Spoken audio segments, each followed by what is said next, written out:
Hello.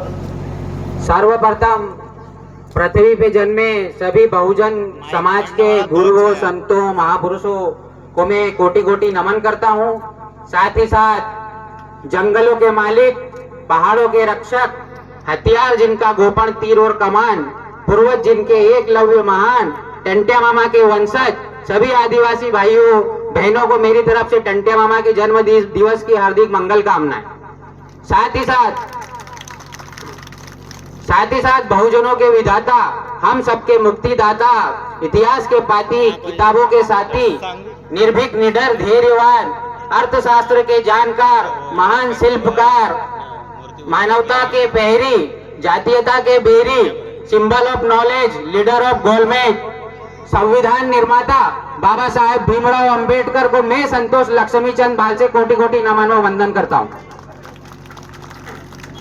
साथ ही साथ सम्मानीय विधायक महोदय, अन्य सज्जन वृद्ध, सजग सामाजिक राजनीतिक कार्यकर्ता, माताएं, बहनें और बच्चों, जैसे एक तालाब की शोभा उसके लंबाई और गहराई से नहीं होती, उसकी शोभा उसमें खिले पुष्प कमलों से होती है और उसकी शुद्धता से होती है, वैसे ही एक घर की शोभा उसके रंग रंगों से नहीं, घर में खेलते बच्चों की किलकारी से होती है और माता पिता के आशीर्वाद से होती है। वैसे एक अच्छी सभा की शोभा अच्छे वक्ताओं से ही नहीं, अच्छे श्रोताओं से भी होती है, सुनने वालों से। और आपने मुझे यहाँ बोलने का मौका दिया, इसके लिए मैं आप सबका अनुग्रहित हूँ। बात उस समय की है, टंट्या मामा की बात होती है जब देश अंग्रेजों का गुलाम था और चलती सेठ पूंजीपतियों, जमींदारों और सूदखोरों की थी और आम आदमी की नहीं चलती थी और आदिवासियों की तो बिल्कुल भी नहीं चलती थी। ये बात उस समय की है जब आदिवासियों की जमीनों को छीना जा रहा था, तो साथ में टंट्या मामा की जमीन को छीना गया, तो उन्होंने विद्रोह करा, तो उन्हें जेल में डाल दिया गया और वो जेल से विद्रोह का ऐसा शोला बनकर निकला जो समूची व्यवस्था को आग लगाने वाला था। उन्होंने अपने साथियों के साथ गिरोह बनाया और मेरा उनसे ताल्लुक जब हुआ, जब मैं बड़वा रहता था, तो जब खड़वा से इंदौर ट्रेन जाती थी तो वहां पे कोई फ्लैग स्टेशन नहीं था, फाटक पे एक ट्रेन रुकती थी, तो किसी ने बताया कि कोई भील देवी नुमा टंट्या मामा है, वो उनको सलामी देती है ट्रेन, और अगर ट्रेन नहीं रुकती है तो टंट्या मामा की आत्मा उसको शराब देती है और ट्रेन पलट जाती है। ये बड़ा प्यारा अंधविश्वास था। लेकिन जब मैंने पढ़ा और तब जाना कि टंट्या मामा वो थे जो चलती ट्रेन से अंग्रेजों का सोना और अनाज लूट के गरीब, दलित, पिछड़ों, आदिवासियों को बांट देते थे और उस रकम से वो बच्चों की पढ़ाई पर बहुत ध्यान देते थे और उनकी पढ़ाई के लिए वो पैसा देते थे। उनकी इसी नेक व्यवहार की वजह से पूरे मध्य भारत में उनको टंट्या मामा कहा जाने लगा। अगर मैं गलत नहीं हूँ तो टंट्या मामा की तरह दो और खयाती पुरुष है जो निमाड़ में पाए जाते, एक तो संत सिंगाजी महाराज और दूसरे धुनी वाले बाबा। इन दोनों को धार्मिक और आध्यात्मिक इज्जत और प्रेम तो मिली, लेकिन टंट्या मामा को वो प्रेम और वो इतिहास में आदर और वो चीजें नहीं मिली जो इसका वो हकदार था। क्यों? क्योंकि जो इतिहासकार थे उन्होंने पक्षपात किया, क्योंकि वो भील जनजाति से आते थे।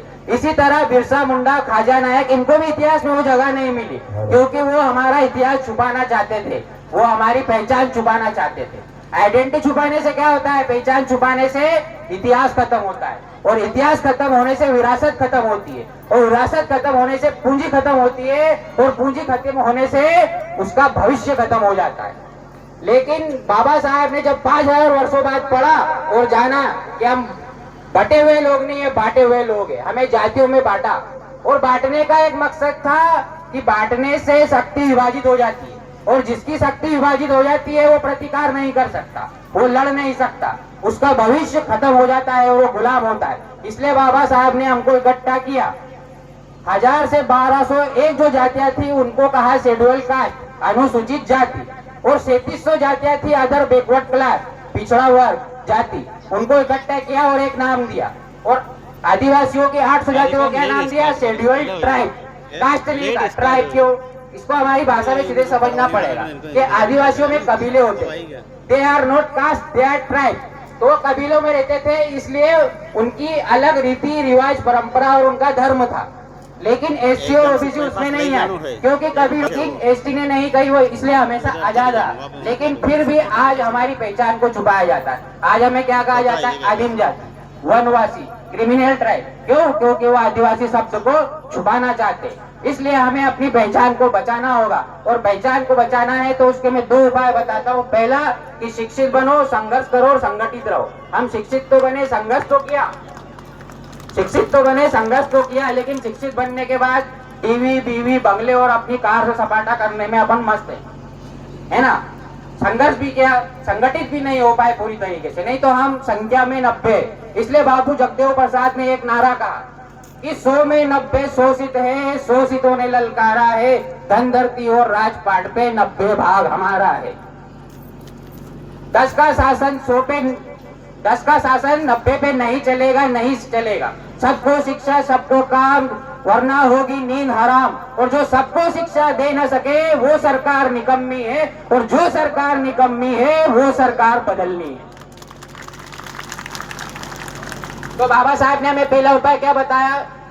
शिक्षित बनो, संगठित रहो और संघर्ष करो। और दूसरा उपाय था जो बहुत बड़ा ब्रह्मास्त्र था, नहीं, ब्रह्मास्त्र नहीं, उससे भी बड़ा भीमास्त्र। कौन सा भीमास्त्र? वोट का अधिकार।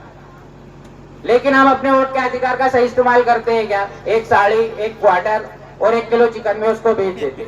इसलिए अगर हमें अपनी आइडेंटिटी को, अपनी पहचान को बचाना होगा तो हमें हमारी पहचान बनाना होगा, और इन 2 चीजों का हमें सही इस्तेमाल करना पड़ेगा, जब इस देश की सत्ता पे हम काबिज हो सकेंगे। और मैं देश के युवाओं को बस एक संदेश देना चाहता हूँ कि जवानी संघर्ष में पलती है, जवानी के जलवे होते हैं, जवानी लड़ती है, जवानी डरती नहीं है। जवानी टूटना पसंद करेगी, झुकना पसंद नहीं। तो जवानी संघर्ष में पड़ती है, तो आप गलत के खिलाफ संघर्ष करो। आप सत्य के लिए संघर्ष करोगे तो आप सत्य हो जाओगे। आप श्रेष्ठ के लिए संघर्ष करोगे तो आप श्रेष्ठ हो जाओगे। आप सुंदर के लिए संघर्ष करोगे तो सुंदर हो जाओगे। आज देश की राजनीतिक जो स्थिति है और देश की हालत है, उस पे मैं 1-2 शेर पढ़ के अपने शब्दों को विराम दूंगा कि भंवर जब भी डुबोएगा उभारा देके मारेगा। कि भंवर जब भी डुबोएगा उभारा देके मारेगा। सुनो ये मछलियों, हम सब मछलियां हैं। कि भंवर जब भी डुबोएगा उभारा देके मारेगा। सुनो ये मछलियों, वो तुम्हें चारा देके मारेगा। और अच्छे दिन भी आएंगे, तुम्हारी गलत फहमी है, बड़ा चालाक दुश्मन है, तुम्हें चारा देके मारेगा। एक और शेर पढ़ता हूं कि मेरी जुबान मेरा ईमान बोलता है।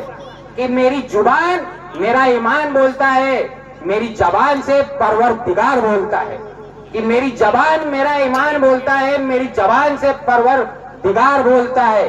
उसकी जबान कतरना बहुत जरूरी है, उसे मर्ज है, वो झूठ बार बार बोलता है। आप समझ गए कि झूठ कौन बोलता है? कि पढ़ाई अधूरी, शादी अधूरी, विकास अधूरा और फेंकता है बुरा बुरा। और आखिरी शेर देश के मूल निवासी भाइयों बहनों के लिए कि शेरनी की नस्लें कभी शियार पैदा नहीं करती। कि शेरनी की नस्लें कभी शियार पैदा नहीं करती, और मूल निवासियों की माएं कभी गद्दार पैदा नहीं करती। कि शेरनी की नस्लें कभी शियार पैदा नहीं करती, मूल निवासियों की माएं कभी गद्दार पैदा नहीं करती। और भेड़ियों के घेरने से चीते मरा नहीं करते। कि भेड़ियों के घेरने से चीते मरा नहीं करते। हम टंटिया और बाबा साहब वाले हैं, किसी से डरा नहीं करते। आपने इतने प्रेम और शांति से मुझे सुना, इसलिए आप सभी का अनुग्रहित हूँ। अंत में आप सभी के भीतर बैठे परमात्मा को मैं नमन करता हूँ। जोहार जिंदगी, जय भीम, नमो बुद्धाय, जय मानव, जय संविधान, जय विज्ञान। धन्यवाद संतोष भाई।